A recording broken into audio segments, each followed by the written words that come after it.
a un nuevo video.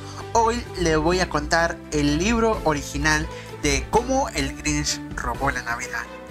Para aclarar, este es el Grinch original del Dr. Seuss, que el Dr. Seuss lo puso como un Grinch blanco, o sea, su pelaje es blanco, a diferencia del Grinch de Jim Carrey, el Grinch que se hizo película animada, y también el Grinch nuevo que lo dobló, si no mal recuerdo, Eugenio Derbez, que son verdes. Originalmente iba a ser blanco, bueno, es blanco originalmente, pero por la adaptación lo hicieron verde porque se vería más llamativo, supongo, no sé la verdad. Pero bueno, ya dejo de hablar y vamos a ver cómo el Grinch robó la Navidad.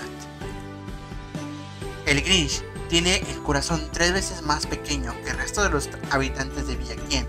Por eso trata de impedir que llegue la Navidad, robando todos los regalos y adornos, pero no se saldrá con la suya, y además aprenderá una lección que le cambiará para siempre. El Grinch odiaba la Navidad. Tomará toda la temporada. No me preguntes por qué, no había razón justificada. Tal vez tuviera un tornillo mal ajustado, tal vez llevaba un zapato demasiado apretado, aunque yo creo que el verdadero motivo es que tenía el corazón 2 tallas encogido. El Dr. Seuss convierte la lectura en una actividad divertida e ideal para compartir entre padres e hijos.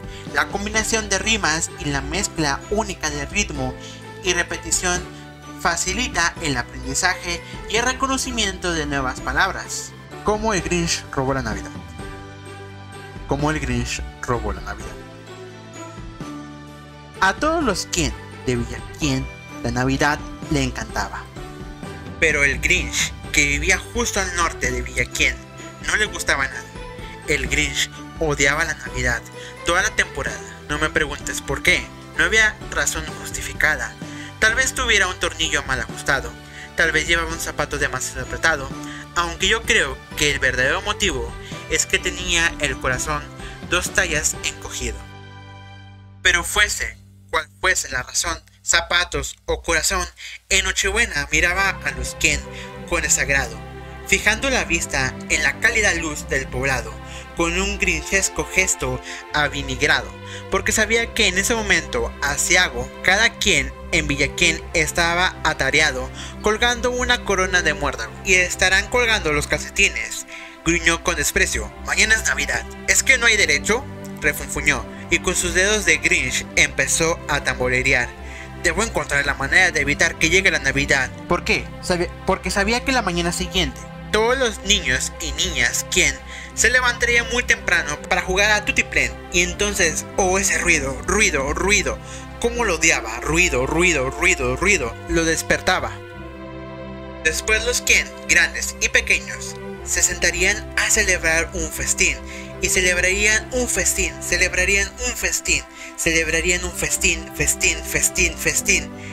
Degustarían un pudín Quién y un extraordinario asado Quién. Y eso era algo que al Grinch no le llevaba nada bien. Y después tocaba lo que menos aguantaba. Todos los Quién de Villa Quién, altos y bajos, al son de las campanadas, entrelazarían las manos y se pondrían a entonar sus cantos. Y empezarían a cantar.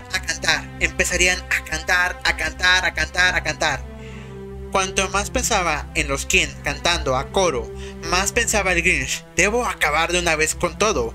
Llevo así 53 años. Estoy hasta el gorro. Debo evitar que llegue la Navidad. Pero ¿cómo hacerlo realidad?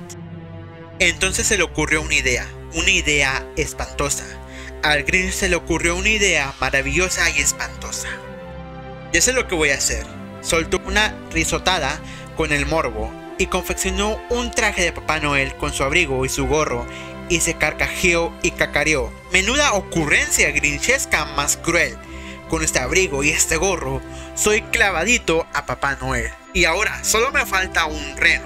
El Grinch miró a su alrededor, pero como renos hay pocos, no encontró ninguno. ¿Creéis que lo detuvo? No, el Grinch dijo entonces muy ufano: ya que no encuentro ninguno, yo mismo haré uno. Llamó a su perro Max y le ató con gran destreza y un enorme cuerno bien montado en la cabeza. Después cargó algunas bolsas y algunos sacos ajados en un trineo desvencijado del que tiraba el viejo Max. Entonces el Grinch gritó ¡adelante! Y el trineo comenzó. En aquel instante el descenso hacia los hogares de los Quien, en donde dormía la mar de bien. Reinaba la oscuridad, la nieve caía suavemente, todos los Quien dormían plácidamente, cuando llegó a la primera casa junto a la fuente. ¡Parada número 1! Susurró el viejo Grinch Noel, y se encaramó al tejado llevando unos sacos con él. Después se deslizó por la chimenea.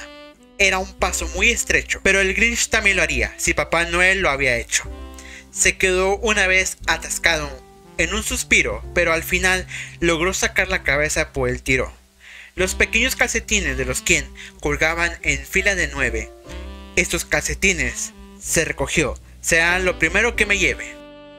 Después culebreó con una sonrisa de gusano por la habitación y se llevó todos los regalos: pistola de juguete, bicicletas, patines, tambores, tableros de ajedrez, triciclos, palomitas y alfajores, y los metió en los sacos. Luego el Grinch, sin olvidar ninguno, subió aquellos sacos por la chimenea de uno en uno. Después se escurrió hacia la nevera, se llevó el festín de los Quien, se llevó el pudín Quien y el asado que olía tan bien. Vació toda la nevera a la velocidad del rayo, la limpió entera hasta la última lata de estofado. Después apretujo la comida en la chimenea como loco de contento, y ahora, sonrió el Grinch, a por el árbol, sin remordimientos. Y el Grinch se puso a empujar el árbol, no es broma. Cuando escuchó un sonido débil, como el arrullo de una paloma, se dio vuelta rápidamente y vio a una diminuta Quien. No tenía ni 2 añitos, la pequeña Cindy Lou Quien. Al Grinch lo habían descubierto, la Quien más pequeñita, que se había levantado a por un vaso de agua fresquita. Miró al Grinch y le dijo: «Querido Papá Noel, ¿por qué? ¿Por qué te lleva nuestro árbol de Navidad? ¿Por qué?». Pero el viejo Grinch era tan rápido y tan listo que se inventó una mentira. «Visto y no visto. ¿Por qué, mi querida niña?», mintió el falso Papá Noel. «Este árbol hay una lucecita que no funciona bien, así que me lo llevo a mi taller, pequeño colibrí. Allí la arreglaré y después lo traeré de vuelta aquí». La niña se creyó la mentirijilla, le dio un vaso de agua, una palmadita en la cabeza y la mandó de vuelta a la cama. Cuando Cindy Lou Quien volvió a la cama, apaciguada, el Grinch se llevó el árbol sin dejar una rama. Y para rematar la faena, se llevó del hogar hasta la leña. Luego ascendió por la chimenea el viejo farsante, dejando los muros sin más adornos que un alambre colgante, y en el suelo un pedacito de fiambre que ni un ratoncito le calmaría el hambre. Después repitió la tarea en todas las casas de la aldea y dejó unos pedacitos demasiado pequeñitos para cualquiera de los ratoncitos. Al amanecer y cuarto, todos los Quien seguían en la cama, echando una cabezada. El Grinch cargó su trineo hasta arriba con los regalos. Había lazos, etiquetas, envoltorios, espumillos, cenefas, abalorios. Hasta la cima del monte Crumpy, 1000 metros de subida, arrasó toda la carga para tirarla desde arriba. ¡Ay, la que les va a caer a los Quien!, canturreaba Grinchesco. Cuando vean que la Navidad no llega, menudo chasco. Ahora se estarán despertando, se llevarán una sorpresa. Seguro que al principio se van a quedar de una pieza y después todos los Quien de Villaquien se pondrán a llorar. ¡Buah, buah! Ojalá ese ruido deleite mis oídos. Sonrió el Grinch con un gruñido. Acercó la mano a la oreja y se quedó escuchando. Oyó un sonido que ascendía por el monte blanco. Empezó muy bajito, después fue aumentando. Pero no era un sonido triste, no era un sonido alegre. ¿Cómo era posible? Era alegre, muy alegre. Bajó los ojos hacia la aldea y se le salieron hacia afuera. No hay quien se lo crea, se armó la marimorena. Todos los Quien de Villaquien, altos y bajos, estaban cantando sin los regalos. No había evitado que llegara la Navidad, había llegado. De una u otra manera, se había hecho realidad. Y el Grinch, con los pies tiritando de frío, le daba vueltas y más vueltas. ¿Cómo ha ocurrido? Ha llegado sin lazos, sin etiquetas, sin cajas, embalajes ni tarjetas. y por primera vez el Grinch pensó intrigado. Tal vez la Navidad no sean solo los regalos, tal vez la Navidad tenga otro significado. ¿Y después qué pasó? Bueno, en Villaquién se decía que su pequeño corazón aumentó 3 tallas aquel día. Con la luz de la mañana bajó zumbando en su trineo y devolvió los juguetes y la comida para el festejo, porque el corazón se le había ensanchado y claro, él mismo trinchó el asado. Y hasta aquí el video, espero que os haya gustado, like, compartido con próximos videos para más. Hasta el siguiente, chicos, chicas. Bye bye.